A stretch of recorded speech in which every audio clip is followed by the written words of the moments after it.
Now, he's seen as possibly one of the most forceful defenders of the right of Nigerians to have their votes respected at general elections. But his critics insist that far from it, he's just a rabble-rouser who deepens public anxiety when elections approach.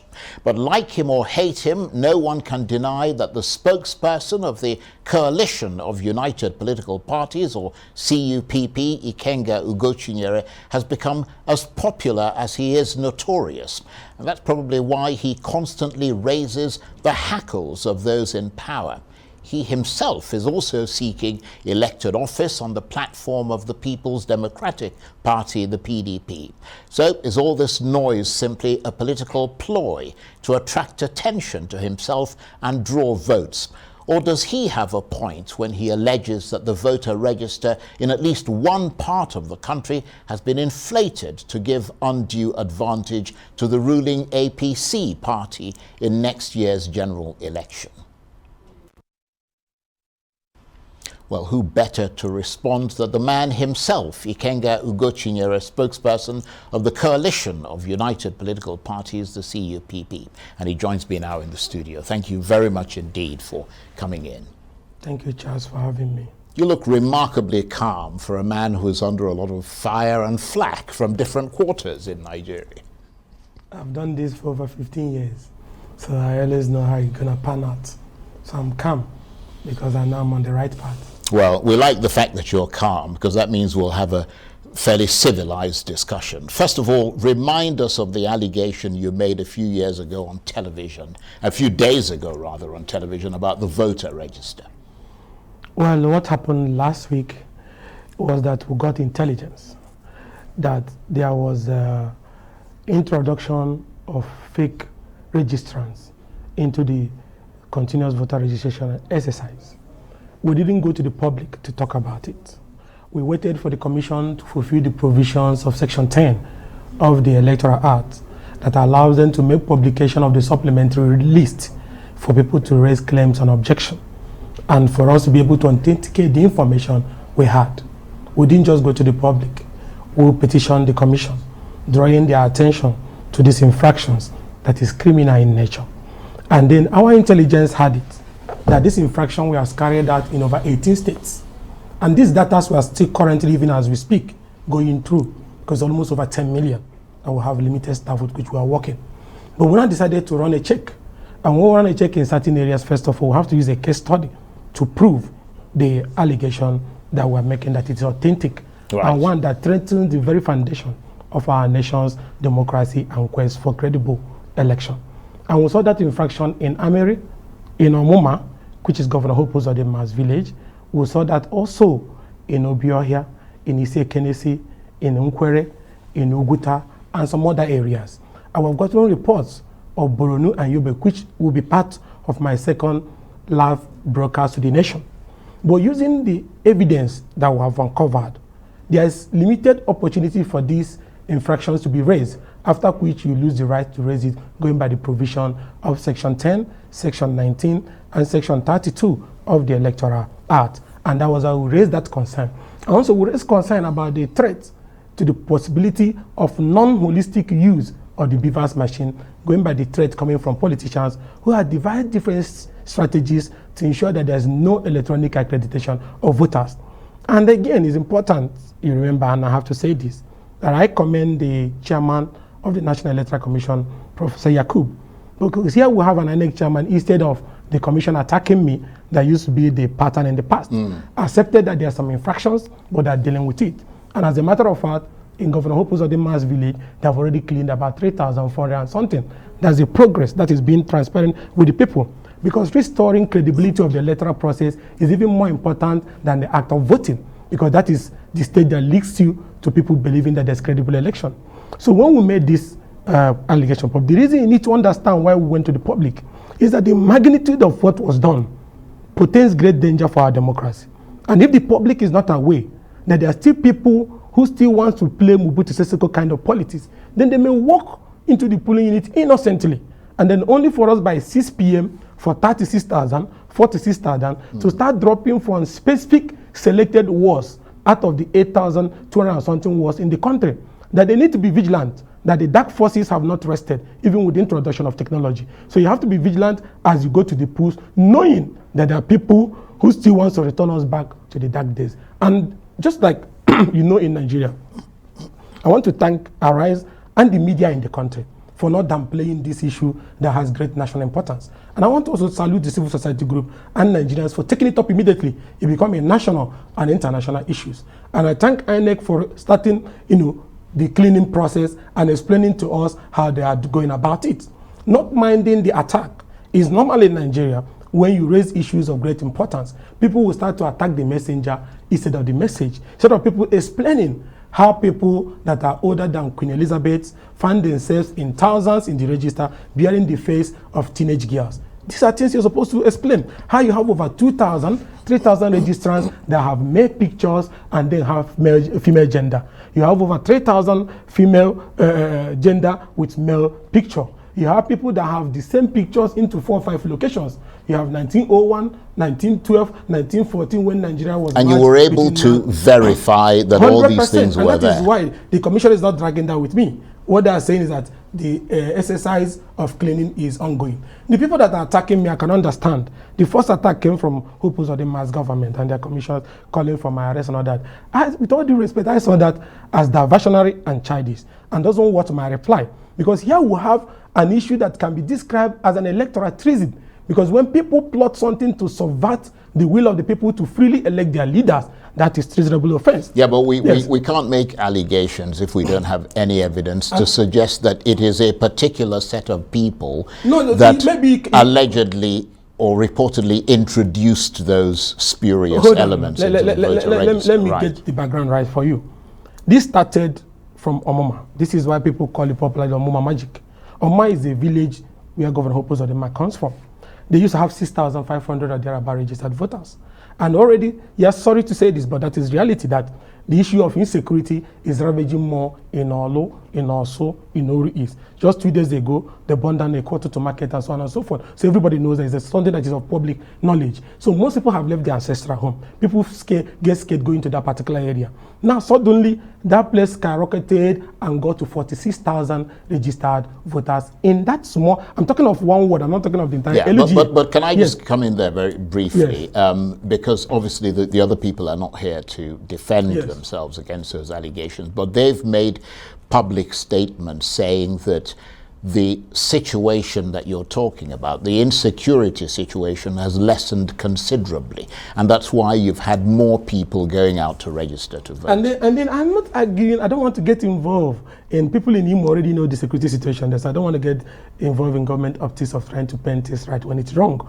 But I want to look at, let's even accept the argument of the Imo State government, which, like I told you, I consider some of those arguments as diversionary, because here you have, look at this, for instance, I'll give you this. Look at those things there. So, first of all, tell me what you observe. Is that not passport photos? Yes, passport photographs. Yes. If you go by the provision of section 10 and section 19 of the Electoral Act, for you to do continuous voter registration, the person must be physically present. Yeah, but how did you get access to these? I'm going to come to that. Right, okay. Produce his passport, his identification, you do direct capturing. But here you have an entire polling unit with passport photos and photos from airborne scans. Yes. And different sizes of photographs, different shapes and so on. Into the continuous voter registration document, which is in violation of section 23 of the Electoral Act, which makes it purely a criminal offense that upon conviction, whosoever that did this is 1 year imprisonment and a fine of about 1 million or thereabout. That is one part. Now, if you look here, which I will give you also, you see the same pictures in a particular case. You see the same pictures like this Takachuku Alice. You still see her here. The same pictures we are used repeatedly. I will show you here the same pictures. That is on one part. Now let me also explain, because you are talking about them justifying why. Yeah, but let me just be clear that I can't verify these documents that you're showing me. Good. Because I have not seen the actual authentic voter registration. Let me explain to you. Right. Let me explain to you.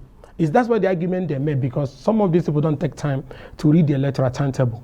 If you look at the electoral timetable, there is timelines for publishing the supplementary registration that comes out from constitutional voter registration, which INEC complied with like 2 weeks ago. People mix it up with section 19 that talks about the final national voter register, which will be after you have published the supplementary register, people will raise claims on objection and then merge the supplementary with the main register, and then have a final register 60 days or thereabout before election, which is the final register. The first one have been published, and that is why we fulfill with those provisions of section 10, section 19, and section 23 to raise objections, to raise concerns that names that ought not to be in the register have found their way into the supplementary register, and that is what we just did. So it's in compliance with the provision of the law, and even not to paste it. Let me also explain to you under section 23, not to paste the supplementary register on the wall of INEC offices at the LUGA is even a criminal offense that has 1 year imprisonment. So if these people have read the law, follow the provision, they would have known that this document is indeed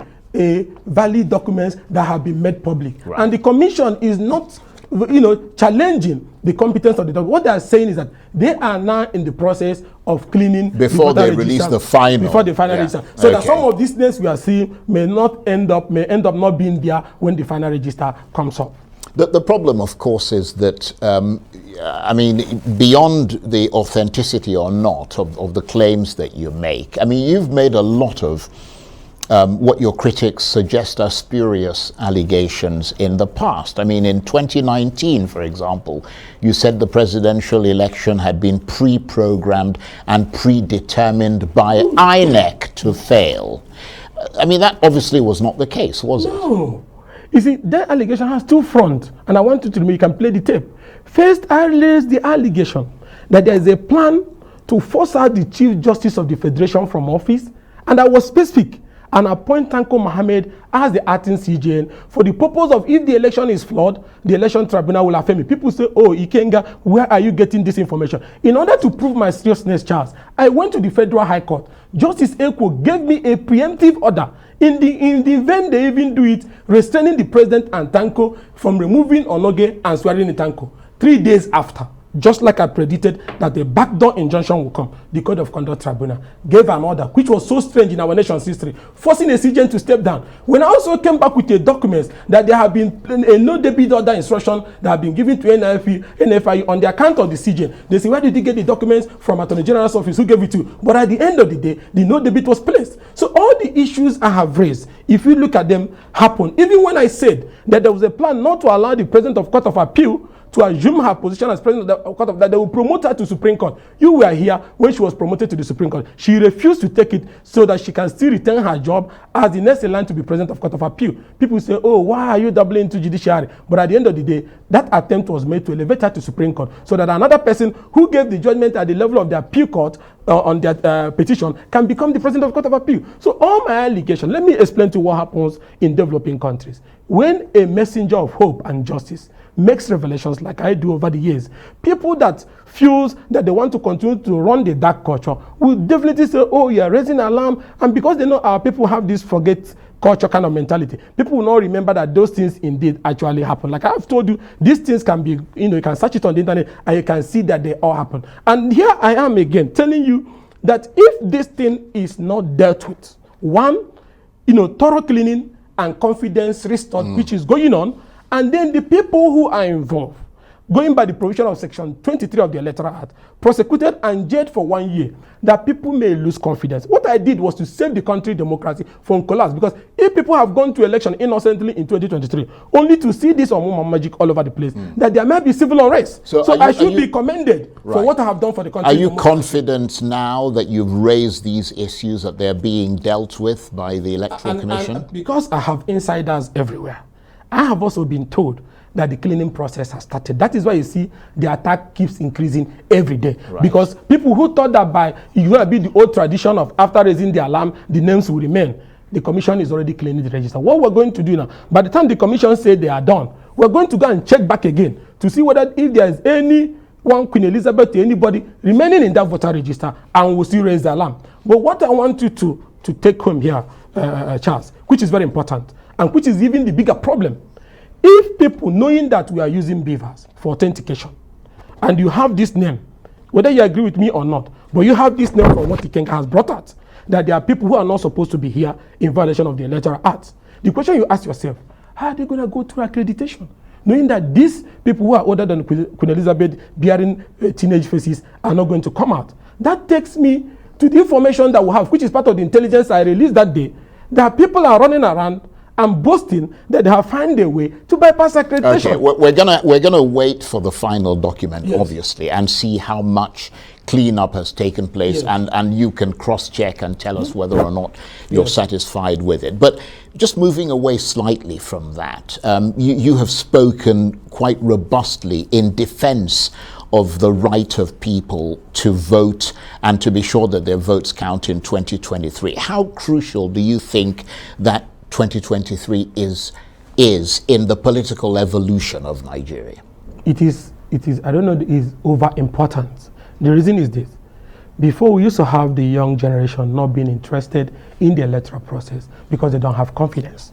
But now we have seen a growth that young people, both in diaspora and at home in villages, are interested in seeing how this election pans out in 2023, starting with the desire to go and register, the surge that you saw all over the country, and also their involvement in the campaign process, rallies. Some of them actually running the election. So if we do not get it right in 2023, we are going to have a generation that will now completely lose confidence. And also, without sounding like an alarmist, if we don't get it right, it turns out to be very bad, that this generation may resort to civil unrest or something that can create.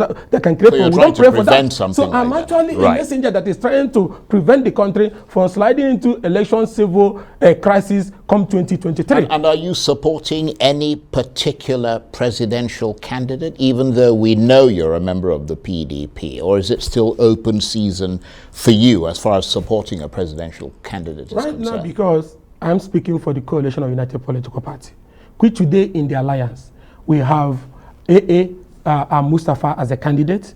Today we have Dumebi Kachuku, ADC, as a candidate. We have P2B Labour Party as candidate.